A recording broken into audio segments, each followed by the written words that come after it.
Like பண்ணுங்க, share பண்ணுங்க, subscribe பண்ணுங்க, பெல் ஐக்கான் கிளிக் பண்ணுங்க. சீரகம் 2 ஸ்பூன் போட்டுக்கங்க.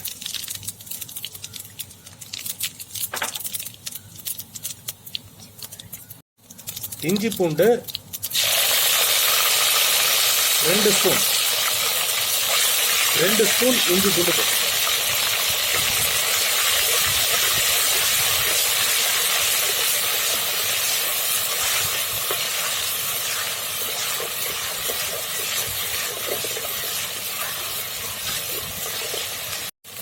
அரைத்து வச்ச சின்ன வெங்காயம் ஒரு பவுல், சின்னதாக ஒரு கப்பில் ஒரு அளவு ஊற்றிக்கங்க. அது ஒரு 10 வெங்காயம் கணக்கு.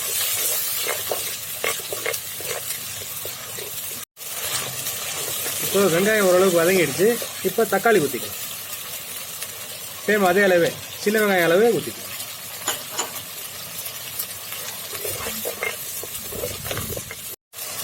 ஸோ நல்லா வெங்காயம் இஞ்சி பூண்டு நல்லா கொதிச்சிருச்சுங்க. அடுத்தது மஞ்சள் ஒரு அரை டீஸ்பூன்,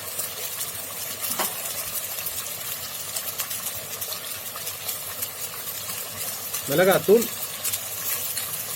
2 டீஸ்பூன்,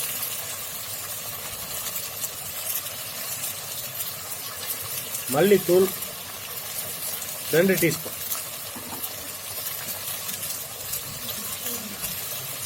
உப்பு தேவையான அளவு போடும்.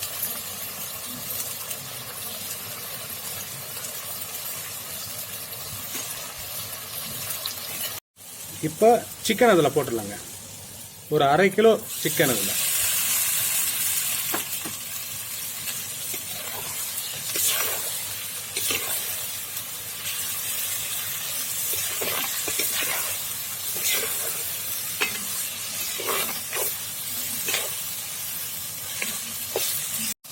ஒரு 10 நிமிஷம் சிக்கன் நல்லா வெந்துருச்சுங்க எண்ணெயிலேயே. இப்போ தண்ணி ஊற்றிக்கணும்.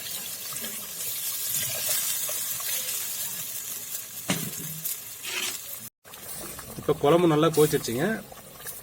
இப்போ பெப்பர் வந்து நல்லா மிளகு நல்லா இடித்து நம்ம வீட்டிலேயே செஞ்சு வைக்கிறோம். பெப்பர் ஒரு 2 ஸ்பூன்.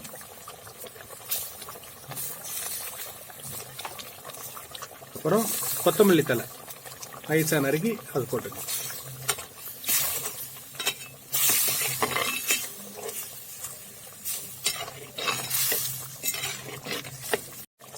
அவ்வளோதாங்க, குழம்பு ரெடி ஆயிடுச்சு. குழம்பு இறக்க போகிறோம்.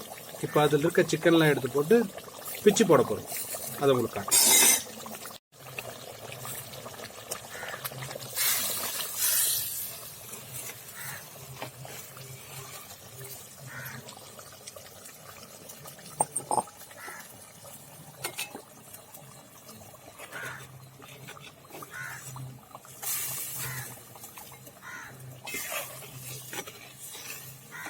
இந்த மாதிரி பெரிய பெரிய பீஸா போட்டுட்டு தான் பிச்சு போட்ட சிக்கன் உங்களால பண்ண முடியும். சின்னதா இருந்துச்சுன்னா பண்ண முடியாது.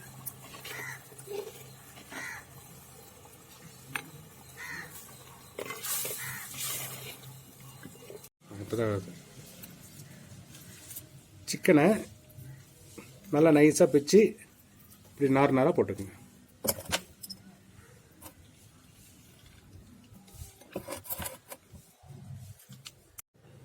இப்போ ஃபுல்லாக கட் பண்ணி போட்டாச்சுங்க.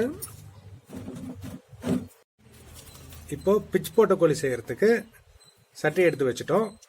அதுக்கு இப்போ தேவையான கடலை எண்ணெய் ஊற்ற போகிறோம்.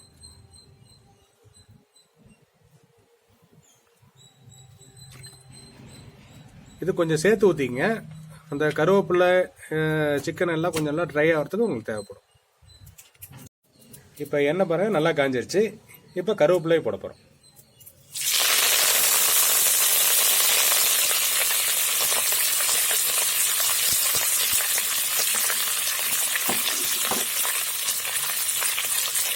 நல்லா கருவேப்பிலை எண்ணெயில் நல்லா பொரியணும்.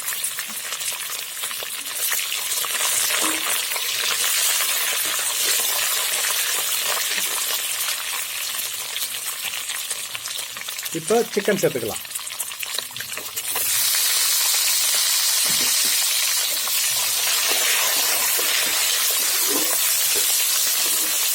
அதுலேயே சால்ட் சேர்த்துருக்கோம். இருந்தும் பரவாயில்ல, கொஞ்சம் சால்ட் சேர்த்துக்கணும்.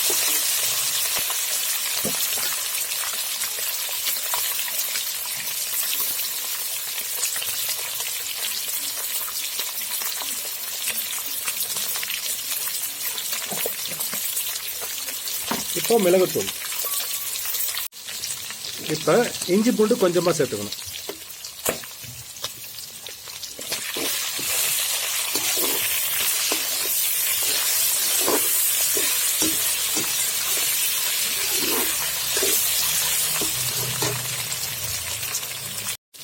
இப்போ பாருங்க மிளகுத்தூள் சேர்த்த போகிறோம்.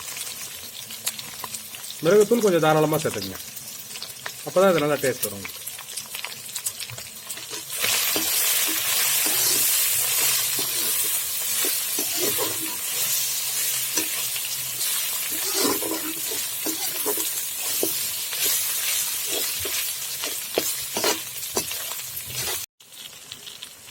பாருங்க ரெடி ஆயிடுச்சு. ரொம்ப நேரம் விடாதீங்க, ரொம்ப நேரம் விட்டீங்கன்னா அப்படியே கொஞ்சம் லப்பர் மாதிரி ஆகிடும். அதனால கொஞ்சம் முன்கூட்டியே எடுத்துரு.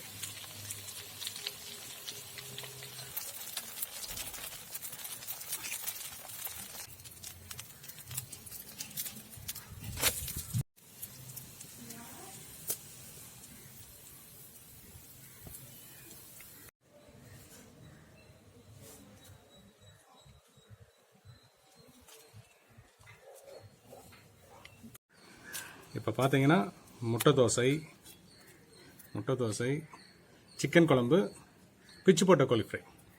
ஃபஸ்ட்டு முட்டை தோசை ப்ளஸ் கிரேவி உங்களுக்கு டேஸ்ட் பண்ணி சொல்கிறேன்.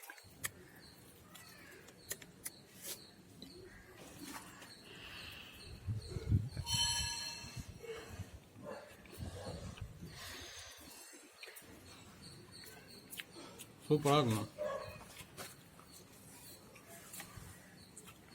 இப்போ பிச்சு போட்ட கோழி ஃப்ரை அப்படியே இந்த கருவேப்பிலையோடு எடுத்துக்கலாம். கருவேப்பிலை பார்த்தீங்களா, அந்த கருவேப்பிலையோடு எடுத்துக்கலாம்.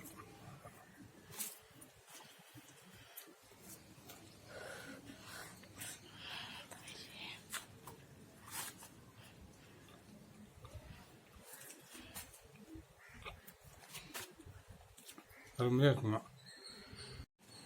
லைக் பண்ணுங்கள், ஷேர் பண்ணுங்கள், சப்ஸ்கிரைப் பண்ணுங்கள், பெல் ஐக்கான் கிளிக் பண்ணுங்கள். எல்லாத்துக்கும் வீடியோ பார்த்தோம்னா ரொம்ப ரொம்ப நன்றி.